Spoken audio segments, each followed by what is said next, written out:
robots, drones, and tanks. You know, over the years, law enforcement's come a long way. Let's start with the Ector County Sheriff's Office MRAP. That's mine resistant, ambush protected. I feel 100% secure in this. We've had incidents in the past, like Victor White. We've had an incident back in 2019 where we got in a shooting as well. We can utilize it pulling up to a residence, and if we take rounds, we can block it to where the rounds hit the armored vehicle instead of other houses or, God forbid, any citizens or anything like that. Part of the attachment on the front end that we can extend it and we can hit a door, pop a door open or a window. We have a winch on it, so if we need to hook onto something and rip it off or pull it off. So we use this pretty much in every scenario we go to. High-risk search warrants, it's bulletproof. So we feel comfortable sitting inside of it. We can move right up to a structure, give commands over the PA. This is the Midland County Sheriff's Office. You need to come out with your hands up. Over in Midland, they have their own armored vehicle. And while it may not be military grade like the one in Ector County, the Bearcat gets the job done. We can attach this breaching tool. It's called a penetrator. This particular piece of equipment is utilized for breaching things such as cement walls, brick walls, things like that. And we've got to punch a hole inside of a residence. But sometimes a more subtle approach is needed. That's when this guy rolls in.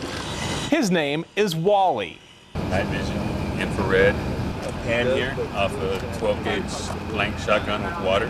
Just shoot water through the door, break out either the hinges or the doorknob. I can open car doors, house doors, basically just about anything. Look at the sheriff's office. Come out with your hands in the air. Oh, and he talks too. Then there is the eye in the sky. Both sheriff's offices have drone teams. They can be here at a staging point, and I can go to wherever the target is, and I can show them this is what this looks like, so they have a better idea of what they're actually walking into before they get there.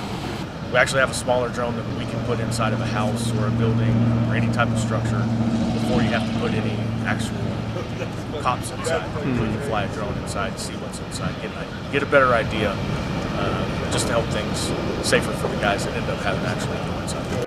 And that's the point of all of this. Not a war on crime, but safety for you, the officers, and even the criminals. So this is going to save officers from getting injured or possibly getting killed.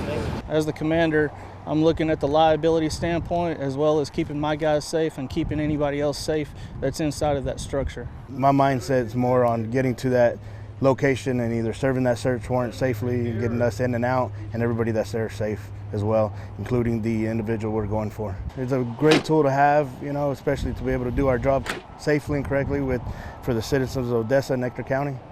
You're probably wondering, what does this all cost? Well, a battle wagon is about $350,000. A robot like Wall-E is around $95,000.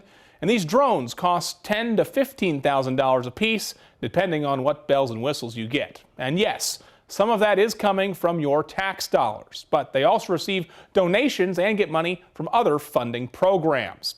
Reporting for First Alert 7 News, I'm Jakob Brandenburg.